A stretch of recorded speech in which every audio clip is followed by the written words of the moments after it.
All right. I realized in some of the lessons that there's nothing in there that talks about domain and range. These are two important concepts when we're talking about the different values that are permissible for certain functions. So when we're talking about the domain, it's all about the x values. So any x values that are defined, they're part of the domain. This is the notation that we use. So x is an element.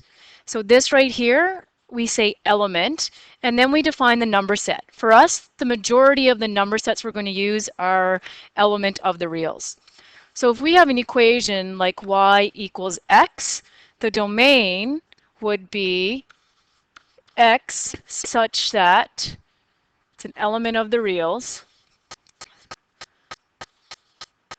So then we need this here. That looks really bad. Let me just change that. There are no restrictions in terms of what's happening. Every single value of x that I have, I'm allowed to substitute into that equation and get a valid answer. The range, similarly, would be y is an element of the reals. And if we look at the graph of y equals x, it's simply a line that goes through here. So there's no restrictions in terms of what's happening. Whenever we have something extra being added, we're constraining it, or we're changing what the domain and range is going to be. So here I have two examples. In this first example, you'll notice that there's not arrows on either end. We have an open dot and a closed dot. So this is really important when we're defining the domain and range. So for this particular function, the domain is going to be x is an element of the reals such that you want to start with the smallest value first. So we have -3. Because it's an open dot, it means that it's getting very, very close to -3 without actually included it. So we're going to put less than x, which is less than 2. So this point right here has the coordinate 2, -2, and this one has the coordinate -3 and +4. So when I'm looking at my x values, they range from -3 to +2. Now, how do we distinguish between an open dot and a closed dot? An open dot, it's not actually included. It's getting closer and closer to that value. A closed dot, we need to add an equal sign in our notation. So this is saying that x is between -3 and 2, which is what we see on the graph. Now, the range. Going to be y is an element of the reals because any number are possible here. But instead of looking left to right, we're going to look from the bottom up. So the smallest value of y that we have is -2 is less than or equal to, because that corresponds to our closed dot value, y, which is less than +4. Once again, we don't have an equal sign right here because of the difference between an open dot and a closed dot. The second example, one end is an open dot, the other end has an arrow. So that has implications in terms of what's happening with our domain. This coordinate right here is -5, -3. So when I define my domain, it's going to be x is an element of the reals such that x is always going to be greater than -5. Because the arrow is up here, it's going to keep on going and going and going forever and ever and ever unless something tells it to stop. I don't have an equal sign underneath because it's an open dot, so the value of -5 is not actually included. Now our range, once again, y is an element of the reals such that -3 is the smallest value that we have. So y is always greater than -3.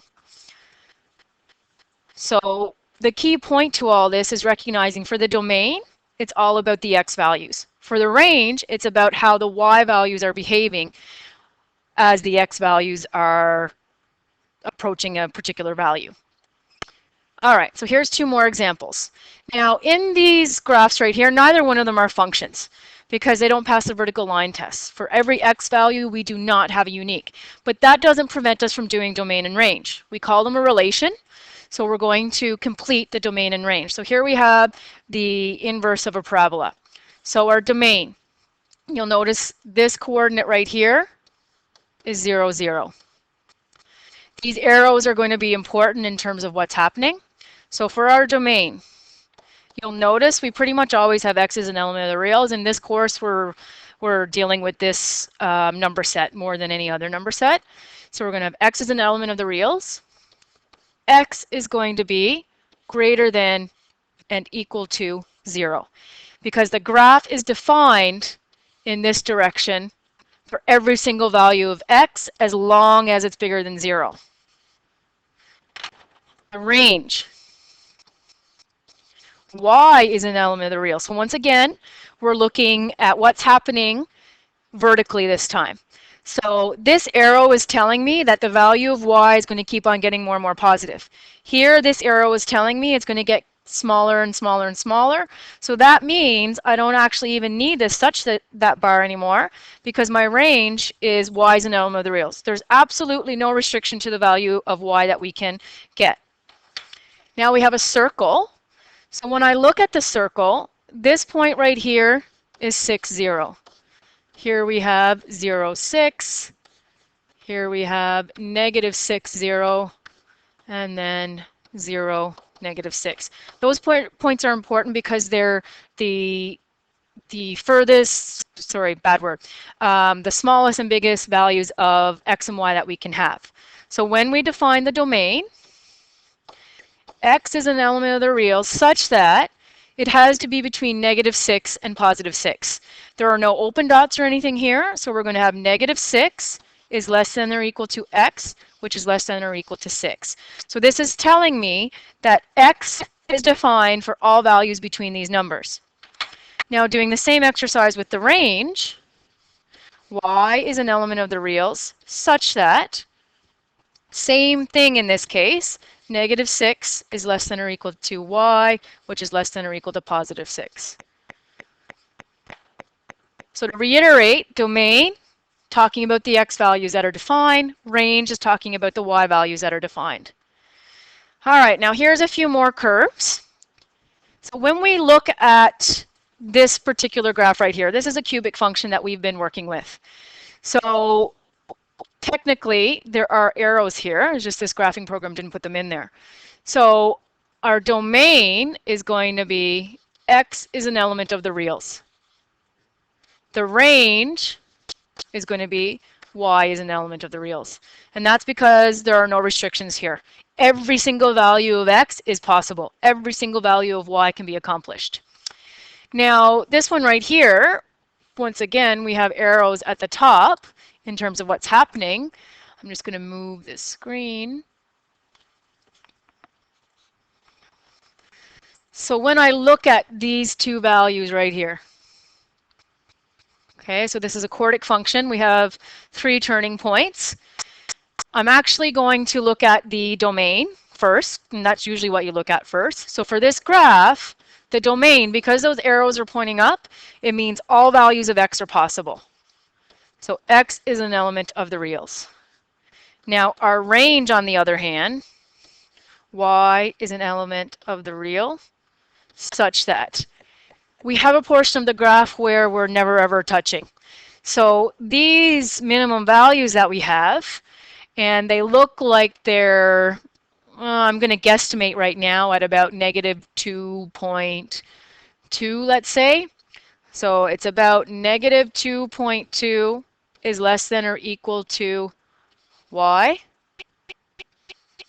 And we only have one extreme here in terms of a low value, because those arrows tell us that it keeps going, going, and going. You could write this, instead of in that direction, y is greater than or equal to negative 2.2. As we move along in the course, you'll be able to figure out the value of that point a little bit more accurately. Or using different graphing software, if you were to click on it, it'll tell you immediately what that value is. So to summarize, the most important thing with domain and range is recognizing what it represents. So for us in this course, the majority of your questions will be based on, given the picture or given the graph, defining what the domain and range represent. We will incorporate it into some of the application questions where we're thinking about what numbers make sense.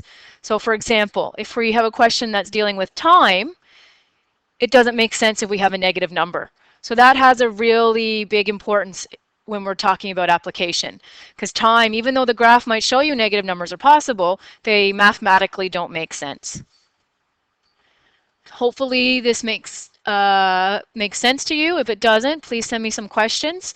I'm also going to attach a worksheet for you to work on in terms of evaluating domain and range.